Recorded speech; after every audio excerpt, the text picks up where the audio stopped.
So when you got time to get ready and get right, that's a big thing. You can't take nothing away from Canelo. Canelo Alvarez. I didn't fight on the main stages like Canelo Alvarez. Two totally different roads. The guy is in dog shape. It was something that I already knew was gonna happen.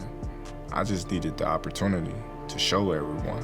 Canelo Alvarez is not, was not, and will not ever be an unbeatable fighter. The countdown is officially on. Terence Crawford has already landed in Las Vegas, and the stage is set for a showdown the boxing world has been waiting for. With this final call out to Canelo Alvarez, the tension is at an all-time high. To begin with, Terence Crawford boarded a plane earlier this month and has now arrived in Las Vegas. He retweeted a post shared by Turkey Al-Sheikh, using the moment to call out Canelo while promising that he will become a three-time undisputed champion. What's up, fight fans? It's your boy, Terence Crawford.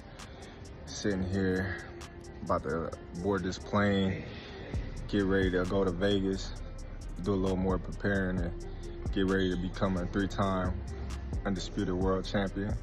Hey, shout out to Turkey Al-Sheikh, Riyadh season.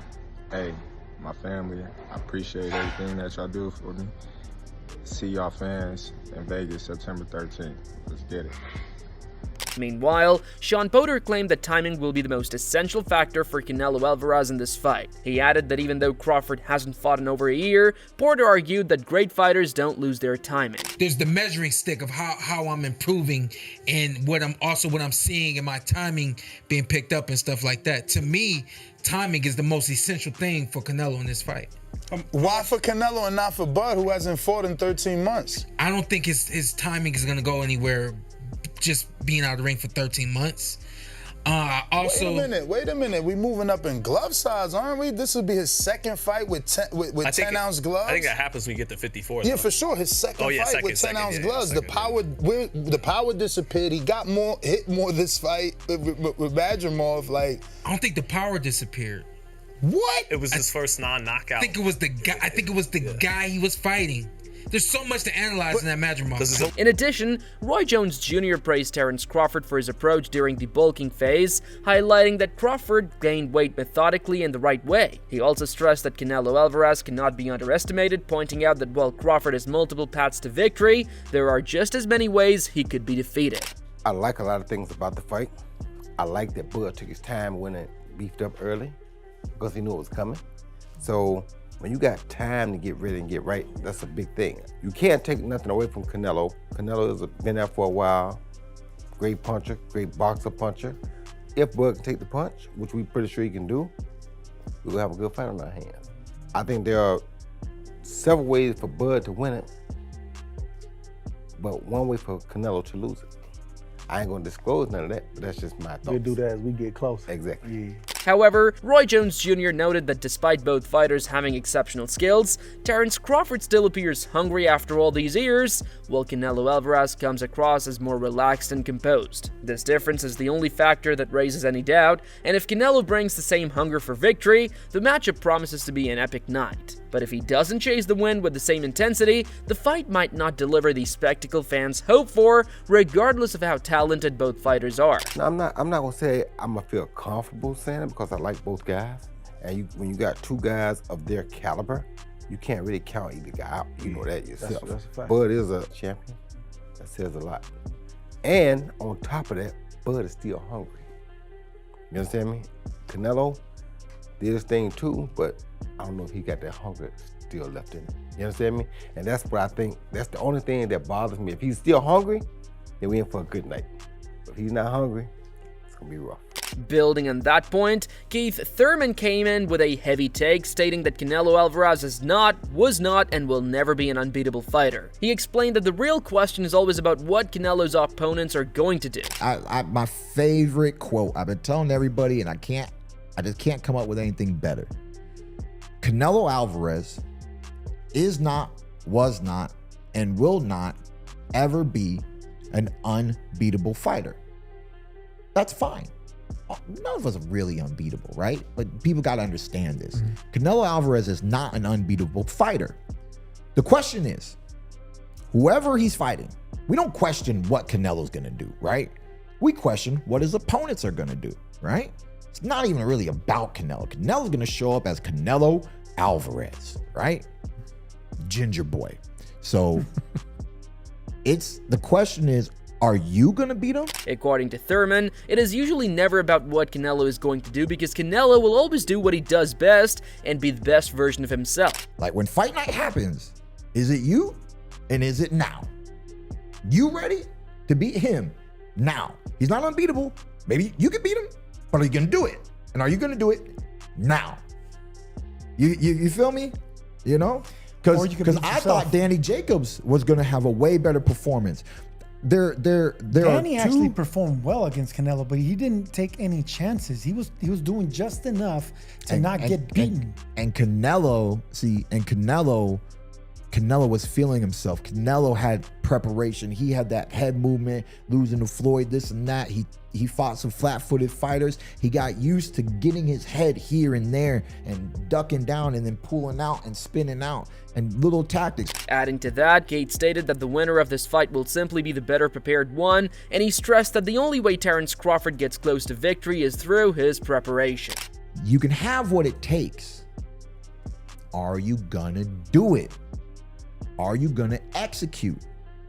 Are you gonna not be scared? Are you gonna not be timid? Are you gonna not waste time? So like I said about my statement for this fight, victory comes in preparation. The only way Bud Crawford even gets close to winning is through the preparation. We can say, oh, the extra weight, this and that, blah, blah, blah. He truly wants to win. What you will see within the first opening half is him working behind the jab. Moreover, Thurman predicted that if Crawford truly wants to win, his approach will rely heavily on working behind the jab. He added that if Crawford does not commit to establishing the jab, then he's not geared for the tactical approach needed to beat Canelo.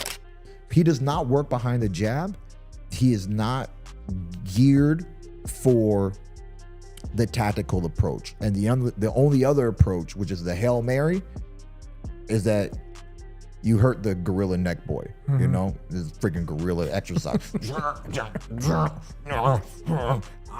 Similarly, Charlo went on his Instagram live and made a few comments regarding the fight. He stated that if Crawford executes his game plan, he has a real shot, but if he does not, there is no way he beats Canelo. It is that simple. He added that failing to do what is required will lead to a loss. Charlo shrugged off predicting the winner, saying he's not the judge of the fight and is just watching from the sidelines.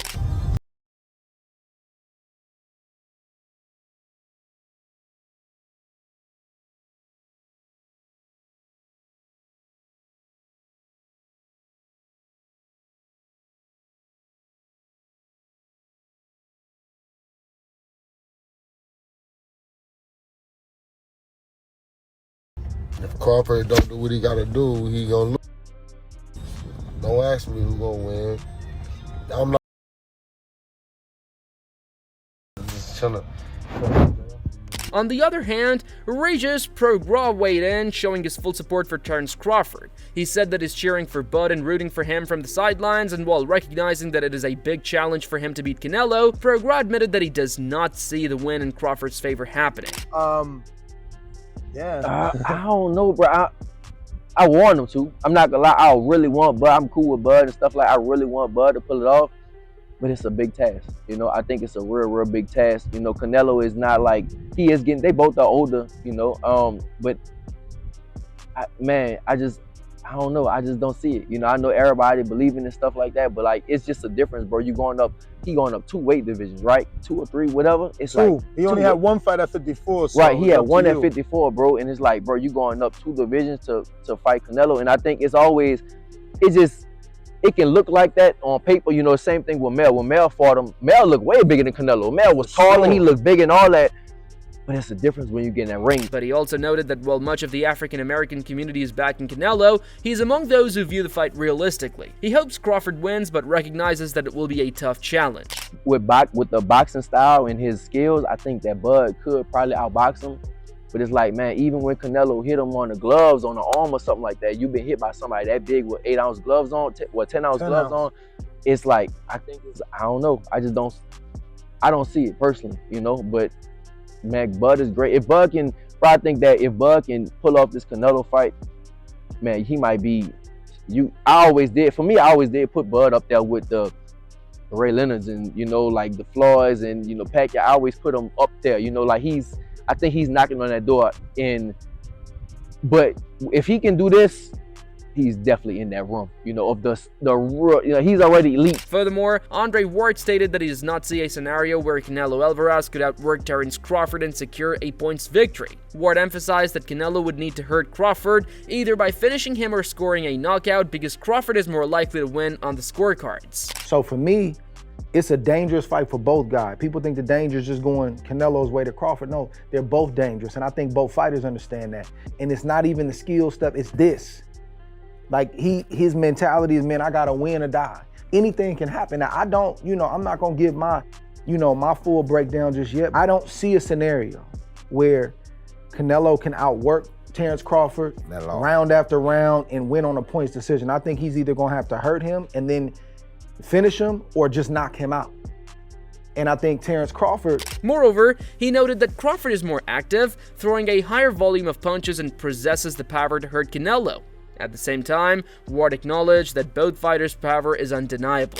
Obviously can win on points. He's more active. He's gonna be throwing more punches. And here's the thing, bro. He can also hurt Canelo.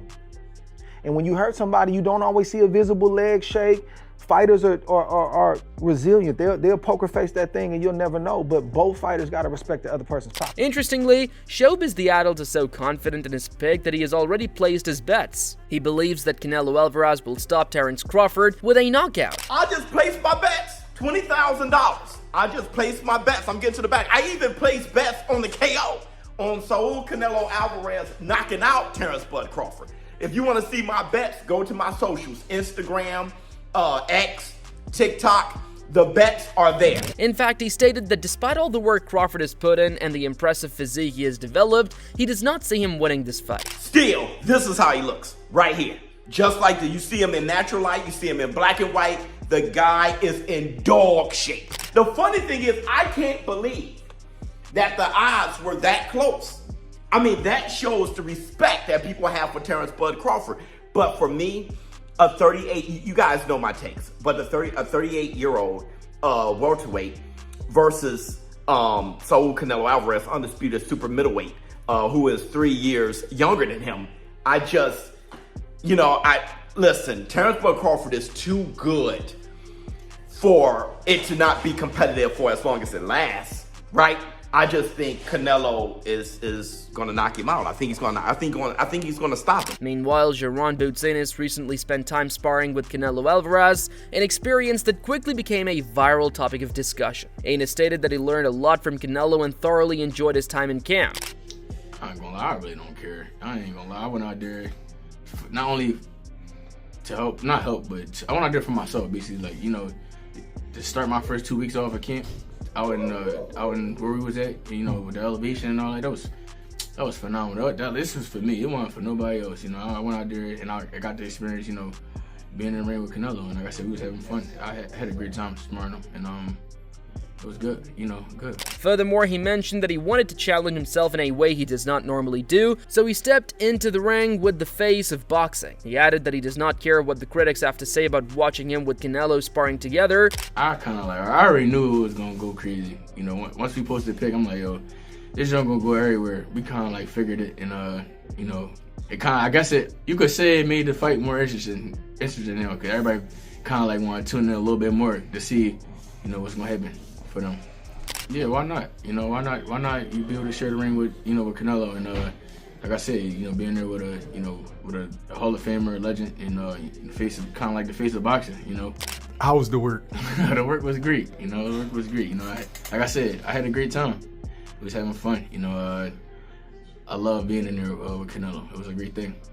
Additionally, Virgil Ortiz has nothing but praise for both Canelo Alvarez and Terence Crawford, calling them exceptional fighters and true kings of the sport. He stated that Canelo should win based on his size advantage, explaining that when two greats face each other, the bigger fighter often prevails. Not because of skill, but because of size. I mean, I guess if Crawford takes some chances, but he's jumping up such a high weight class. Canelo by decision. I'll tell you what though, Crawford looks thick. You see the photos of him that he put on his Instagram? He's got big legs. I know. He's fucking jacked. Look at it. So you think that makes him faster? The piss test. That's a good question. You think it makes him faster? That's a good question. Piss test. How dare you? But B, I'm not sure. I don't think he's doing anything, but he might be. Yeah, I'm not sure though, B, that his look at that. Come on, son.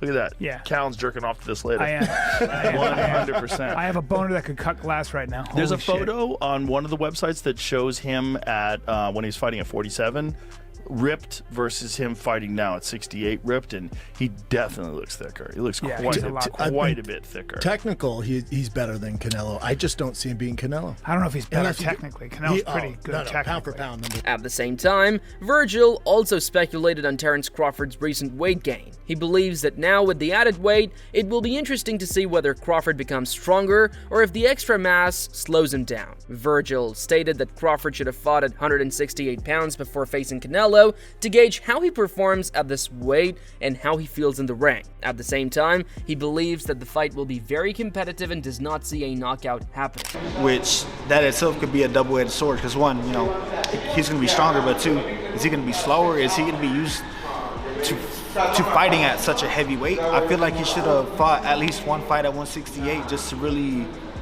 get a handle on all the weight and how he's going to feel. I think it's going to be a very competitive fight. I don't think there's going to be a knockout, if I'm being honest.